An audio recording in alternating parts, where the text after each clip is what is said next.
In this tutorial, we're just going to look at a few other options for interactivity, and I'm going to start by adding a new slide, and it's an activity called Collaborate Board. Now, this is one of the easiest options if you wanted to start using nearpod in the classroom, but you wanted to keep it really simple for yourself. So the Collaborate Board essentially is a live discussion board that you can have on the screen behind you or on the students' individual devices and computers. And students are invited to comment or to add information about a particular topic. So if we enter the topic up here, the topic might be, do you think nearpod is useful for you? So that's the question. And then in the description, I'm going to say, please post comments and images. There are a couple of different backgrounds, not that many. I like the corkboard one, so I'm going to stick with that. And again, you have the option to add an image. So if we type in useful, we'll see what comes up. Here we go. And save. So we have a little Swiss Army knife there. Do you think nearpod is useful for you? And I'm ready to go, and I hit save. That Collaborate board is now added into my presentation. At this point, you may want to preview. You may want to go back and look at what you've added and see it from a student's perspective. So you can simply hit the preview button here, and the student preview, it's a bit like Blackboard, shows you what a student sees. So that's our first slide, and if I click on this preview slide here, that's what the poll looks like from a student's perspective. Which animal makes the best pet? I'm going to say cats, and there's a little submit button down here. It's really important to remind students all the time to hit submit before they move on. The next slide was an open-ended question. What did I get from the session today? And I might spend 3 or 4 minutes putting in some comments there. This is also quite useful in a group situation. So you might have grouped them in 2s or 3s around a computer, and this could be a group conversation where they're discussing a particular topic. Again, remind them to hit submit.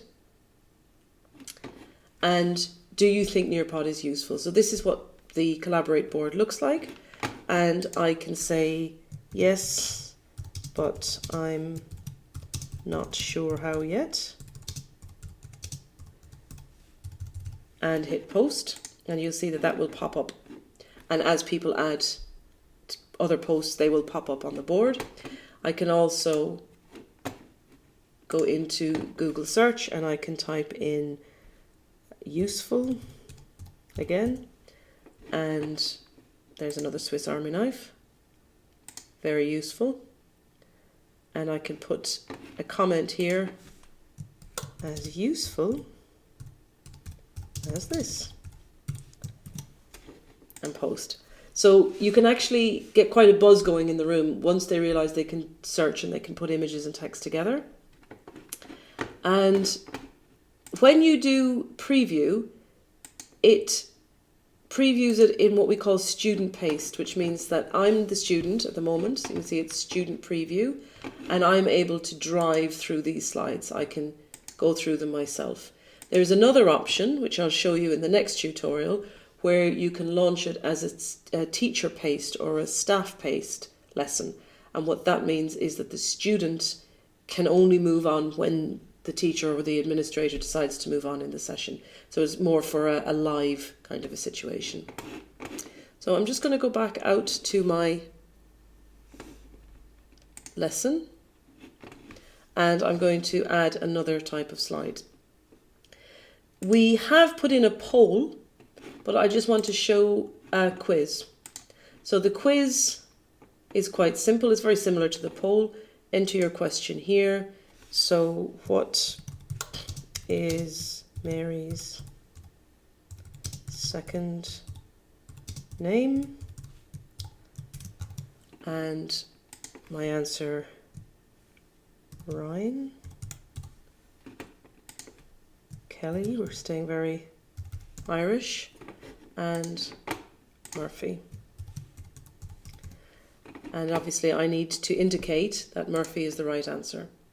And again, I can drag or I can reorder these questions, and I can add as many answers as I want. So it's a sort of multiple choice, and they can pick. So I could add 6 or 7 options. In a reference there, I could add a little prompt.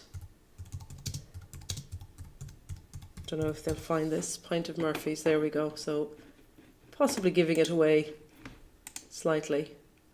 But there we go. Now, with a quiz, I can keep this as a self-contained quiz with lots of questions. So I can add another question in here.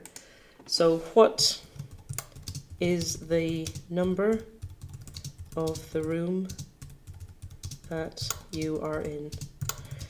Obviously not the most earth-shattering questions, but so we're in 2G10, we're in 1G09, and we're in 2D05.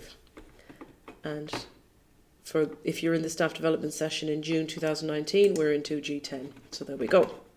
And I can keep going and adding references, adding as many questions as I want. So if I hit save there.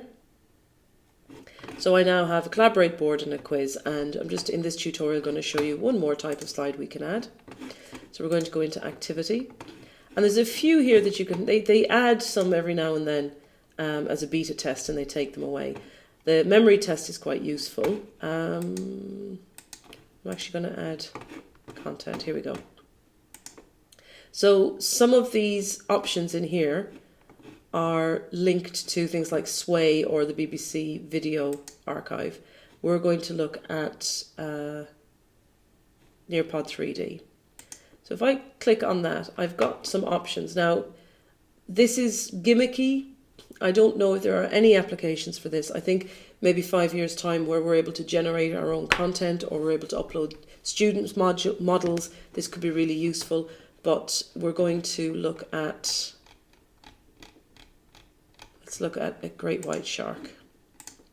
So there may be some application for this, but that's come in as a 3D slide. And if I hit preview,